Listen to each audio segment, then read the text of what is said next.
22 अप्रैल 2025 जम्मू कश्मीर के पहलगाम में एक खौफनाक आतंकी हमला, 26 लोग मारे गए। इसके ठीक 5 दिन बाद 26 अप्रैल को पाकिस्तान की राजधानी इस्लामाबाद में एक बड़ी मीटिंग हुई। पाकिस्तान की एक न्यूज़ वेबसाइट डॉन की एक रिपोर्ट के मुताबिक पाकिस्तानी फाइनेंस मिनिस्ट्री की इस मीटिंग में शामिल हुए यूएस बेस्ड क्रिप्टो कंपनी के टॉप एग्जीक्यूटिव्स। इस कंपनी का डायरेक्ट लिंक अमेरिका के राष्ट्रपति डोनाल्ड ट्रंप से है। कंपनी के एग्जीक्यूटिव्स का स्वागत खुद पाकिस्तान आर्मी चीफ जनरल असीम मुनीर ने किया था और वो खुद इस मीटिंग में शामिल थे। इस मीटिंग में एक बड़ी डील हुई, एक ऐसी डील जिसने पूरी दुनिया का ध्यान अपनी तरफ खींचा। ये क्रिप्टो की दुनिया की ऐसी कहानी है जिसने एक साथ कई सवाल खड़े कर दिए हैं। क्या पाकिस्तान दक्षिण एशिया का क्रिप्टो हब बनने जा रहा है? क्या ट्रंप इसमें पाकिस्तान की मदद कर रहे हैं? और क्या इसका सीधा फायदा ट्रंप और उनके परिवार को मिलने वाला है? चलिए इस कहानी को शुरू से समझते हैं। 14 मार्च 2025 को पाकिस्तान की सरकार ने पाकिस्तान क्रिप्टो काउंसिल की स्थापना की। इसका मकसद था पाकिस्तान के डिजिटल असेट्स को रेगुलेट और प्रमोट करना। पाकिस्तानी फाइनेंस मिनिस्ट्री के अंतर्गत बनी इस संस्था के सीईओ बने यूके बेस्ड बिजनेसमैन बिलाल बिन साकिब। कुछ ही हफ्तों में इन्हें पाकिस्तानी पीएम का स्पेशल असिस्टेंट बनाकर इन्हें राज्य मंत्री का दर्जा दे दिया गया। बिलाल बिन साकिब का काम है ब्लॉकचेन और क्रिप्टो पर सरकार को सलाह देना। इसके ठीक एक महीने बाद 26 अप्रैल को पाकिस्तान क्रिप्टो काउंसिल और वर्ल्ड लिबर्टी फाइनेंशियल यानी WLF के बीच एक लेटर ऑफ इंटेंट पर सिग्नेचर हुए। इस डील का मकसद था पाकिस्तान को दक्षिण एशिया का क्रिप्टो हब बनाना। अब चौंकाने वाली बात यह है कि WLF में डोनाल्ड ट्रंप के बेटों एरिक और डोनाल्ड जूनियर और दामाद जेरेड कुशनर की 60% हिस्सेदारी है। इस डील के लिए इस्लामाबाद पहुंचे डेलीगेशन में ट्रंप के करीबी दोस्त स्टीव विटकॉफ के बेटे जैकरी विटकॉफ भी शामिल थे। जैकरी विटकॉफ WLF के फाउंडर हैं और सबसे हैरानी की बात, इस मीटिंग में पाकिस्तान के आर्मी चीफ असीम मुनीर भी मौजूद थे। इसके करीब 2 महीने बाद 18 जून को अमेरिकी राष्ट्रपति डोनाल्ड ट्रंप और पाकिस्तान के chief of army staff field marshal Asim Munir की व्हाइट हाउस में लंच पर मुलाकात होती है। इंडिया टुडे की एक रिपोर्ट ने इस बात की आशंका जताई कि दोनों के बीच भारत पाकिस्तान के बीच तनाव और ईरान इजराइल के बीच जारी जंग के साथ क्रिप्टो डील पर भी बात हुई।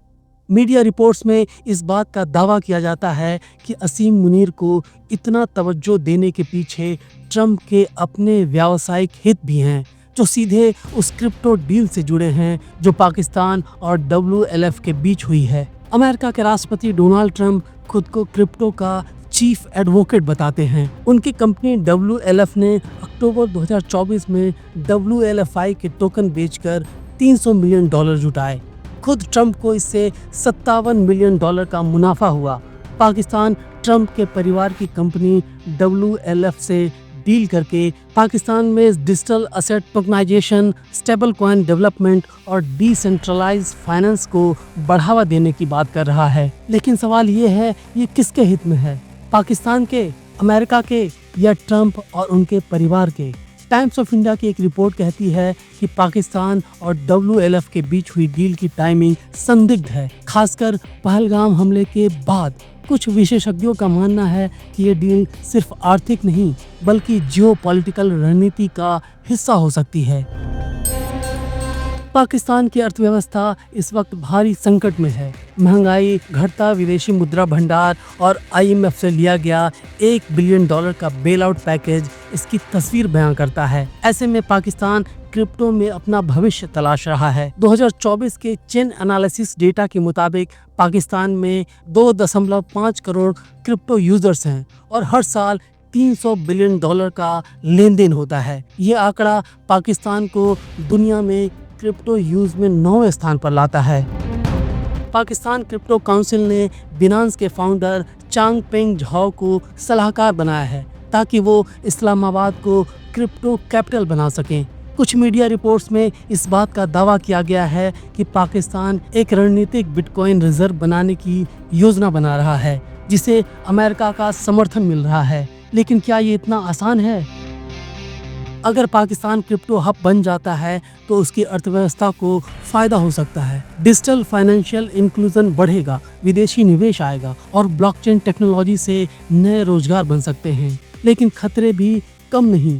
क्रिप्टो की अपारदर्शिता की वजह से मनी लॉन्ड्रिंग और टेरर फंडिंग का जोखिम बढ़ सकता है। फाइनेंशियल एक्शन टास्क फोर्स की ग्रे लिस्ट में रह चुके पाकिस्तान के लिए ये एक बड़ा रिस्क है। एक रिपोर्ट में कहा गया है कि क्रिप्टो का गलत इस्तेमाल आतंकी गतिविधियों को और बढ़ा सकता है। अब सवाल ये है कि एक भारतीय क्रिप्टो निवेशक इसे कैसे देखे। भारत में क्रिप्टो पर 30% टैक्स और सख्त रेगुलेशंस हैं, जबकि पाकिस्तान उदार नीतियों के साथ निवेशकों को लुभाने की कोशिश कर रहा है। लेकिन पाकिस्तान की अस्थिर अर्थव्यवस्था और जियोपॉलिटिकल टेंशन इसे जोखिम भरा बनाते हैं। पाकिस्तान के लिए ये रास्ता आसान नहीं है। भारतीय निवेशकों को अपने क्रिप्टो पोर्टफोलियो को डाइवर्सिफाई करना चाहिए और सिर्फ रेगुलेटेड प्लेटफॉर्म्स पर निवेश करना चाहिए। साथ ही क्रिप्टो की दुनिया पर पड़ने वाले जियोपॉलिटिकल असर को भी नज़रअंदाज न करें। पाकिस्तान अपनी खराब अर्थव्यवस्था के दलदल से निकलना चाहता है। उसे क्रिप्टो की दुनिया में उम्मीद दिखती है। ट्रंप की कंपनी उसे रास्ता दिखा रही है, लेकिन ट्रंप परिवार के अपने बिजनेस इंटरेस्ट्स हैं। आपको क्या लगता है, क्या पाकिस्तान में इतनी कुव्वत है कि वो क्रिप्टो की दुनिया में अपना झंडा लहरा सके? अपनी राय हमें कमेंट्स में बताएं। वीडियो पसंद आई हो तो इसे लाइक करें, चैनल को सब्सक्राइब करें और अगर जानना चाहते हैं कि अमेरिका में कैसे शुरू हो गई है क्रिप्टो क्रांति तो हमारा ये वाला वीडियो ज़रूर देखें।